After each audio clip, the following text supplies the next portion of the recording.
Hello everyone and welcome back to another video. I hope you're all having a wonderful day. Today's video is going to be on the short side, but I have some information that you might want to hear. And towards the end of the video, I'll show you some of the mineralization and veining that you can see in the rock. I'll show you a little bit of what it looks like. To start things off real quick, in a previous video I mentioned we were having a mild winter. That is no longer the case. Shortly after that we got a ton of snow. We have several feet now, so I haven't really been able to get out and do anything. Today, I'm back at a previous location I showed off in a past video a while back, showing off some of the intense mineralization and veining that was going on in this rock behind me. Now, one of you commented that I really need to concentrate on this area because it looked like a really good spot. And I believe your name was David, and you were mentioning I should get some good equipment, good metal detector and good pinpointer, and scan this area like crazy. Now, I do agree with you. This does look like an excellent spot, and that's why I came here, and that's why I've been checking it out like crazy, and that's why I've done a couple samplings. With that being said, I have brought a metal detector here before. However, my metal detector is very basic, and it would be worthless in this situation. It's only really good at finding small coins and relics and maybe some metal scrap, which I've done in the past. I did have a pinpointer, which was also very, very basic and cheap, and it's lasted me about maybe 2 trials out in the field, and then it broke. So now this brings me to the important information I wish to share. I just recently picked up a brand new pinpointer, a Garrett Pro AT pinpointer. Now here it is. I've heard some pretty good things about these pinpointers, but there's something you should know before you buy. Now, these Garrett Pro pinpointers are made in the US, and they will run about $120 and I think about around $170 if I remember correctly. When I was looking online, I noticed that there was a lot of them for $40 or $60, and that seemed like a good deal at the time, but I was suspicious. So I did a little research and reading, and there are counterfeits you need to be aware of. Now, I've read some reviews in the past on these pinpointers, and there have been a lot of people complaining that they have broken after a couple uses, and that they're not as good as they are made out to be. And that is likely because they probably and most likely purchased a counterfeit.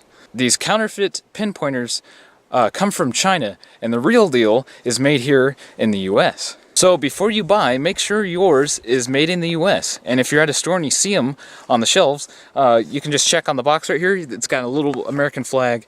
Now here's the pinpointer. It's also waterproof up to a depth of 20 feet for this model. Now, the counterfeits look just like this. They look just like the real thing. But again, the real thing is made in the US, and the counterfeits are all coming from China. So be careful and do some research before you buy one of these, because I've seen a lot of people complaining that these things break after a while, and it's likely because they bought the counterfeits. I've heard a lot of good things about these, so I'm anxious to test it out in the future. Alright, I'm going to try testing to see if I can find anything on the rock here. And honestly, I'm not expecting to really find anything. And that doesn't mean the pinpointer is bad. It's because these pinpointers are meant to detect and help you pinpoint a target that a metal detector has detected. Metal detectors are much more powerful than these handheld pinpointers. So a metal detector would be much more useful in this situation. However, I do not have a fancy metal detector and can't afford one at the moment, so a pinpointer will have to do. And if I can detect things with just the pinpointer, that means I have highly mineralized rock, and I should concentrate on this like crazy. So I'll turn it on. There's 6 different settings. 3 beeps means I am on the highest setting. The other settings are for silent mode. It won't make a sound, but it'll vibrate. And it's the same thing, 1, 2, and 3 pulses. So 1 pulse would be the lowest setting, and 3 would be the highest. So it's on the highest for noise, so you can hear anything if it detects anything. So we'll start running around the rock here. And like I said, I don't really expect to detect anything. That's a metal detector's job, and not a pinpointer's. But if you do detect stuff with a pinpointer, and I have seen it done, you are in a very rich area, and you should be prospecting that area like crazy. Oh, what was that? Got too close to the camera. Getting too excited. Yep, so I'm not really detecting anything, so I'm just going to turn this off. Doesn't mean that there's nothing in the rock. Again, a metal detector is much more suitable for this job. This will only detect anything that's close on the rock. But again, a metal detector would be much more suitable here.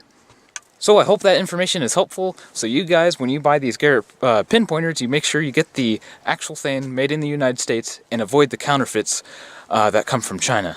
And again, the counterfeits run for about $40, $60, and the real thing's about $120, $170, depending on the model you get. So now before I go, I thought I would show you the mineralization real quick. I have done this in the past video, but I tend to be really fast with the camera, so I'll go a little slower so you guys can get a nice close look at some of the mineralization that is going on here.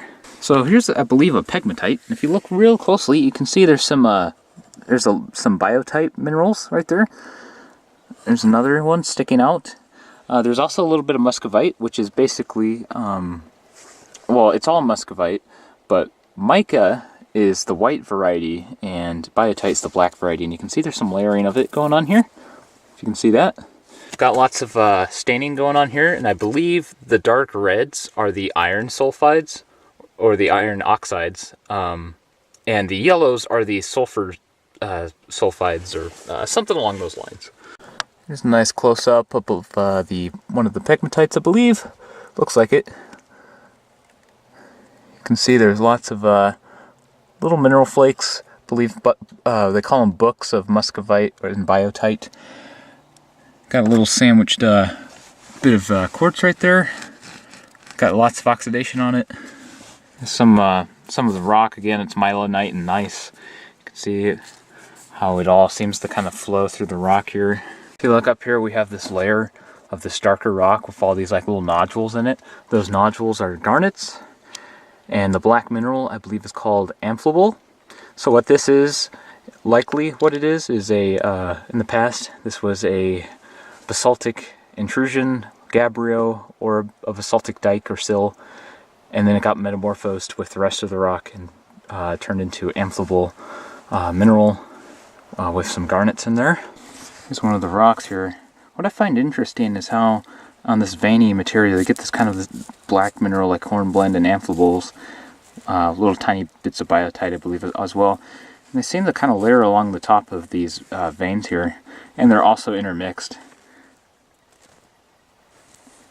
So this is mainly like a mixture of quartz, feldspars, and some other minerals. You can see there's some oxidation going on here as the iron and sulfur sulfides are oxidizing out of the rock here. Here's a nice look at the material, some of the stuff that you can find here. Again, there's that layered mineral that appears on the veins, on the tops and bottoms usually, and a little intermix. You can see it kind of intermixing here. Now here's that garnet amphibole rock I was telling you about, basically metamorphosed gabbro, sill, or dike, basaltic. You can see there's some garnets in there, and that also layers throughout the rocks in this area. This seems to be the main gneiss rock, the metamorphic rock. You can see there's some lots of oxidation going on. Also, there's little bits of feldspar chunks in here, and these are common in myelinite areas. They're almost look like little eyes, and sometimes you get these little tails that form on them. Here's a nice oxidizing quartz vein. I took a sample of that a while back, still have to process it. You can see there's stuff like this all over in these rocks. And then of course this too. Lots and lots of oxidation going on here. Now, here's something I haven't showed you guys before, and this is actually part of a road cut. Anyways, there's a giant vein right behind me in this wall rock here in the road cut. Now, I do have to be careful here, because rocks can come down at any time, and they have before. But this is a massive vein that comes through here. Now, I originally thought it was an igneous intrusion, and it actually might be, somewhat. But you can see there's a little bit that's broken off here, so you can kind of get a look at what the material is. And this actually might be a igneous sill of some sort, like a pegmatite intrusion. So you got this big vein, and this is part of it right here. Here's a nice close look of it. Got lots of quartz and stuff in there. There's all kinds of minerals in there. It's actually hard to see, but right here there is a lateral vein. Cuts up right there. Now you see it kind of disappears right there, but then you can see it right there. You see it? And it cuts up that way. Again, lots of oxidation going on here. It's it's almost like rusting off the rock. Like, look at this, I can just peel these flakes right off. I don't know about you, but seeing all this oxidized rock and all these quartz veins makes me really hopeful and excited that there might be something here. Anyways, that'll do it for today. I hope you enjoyed the video, and hopefully that information I gave to you about the pinpointers will be useful, and maybe you enjoyed looking at all this mineralized rock and veined rock as much as I have. Anyways, I hope you all have a good, wonderful day, and I'll see you all soon, hopefully. Take care.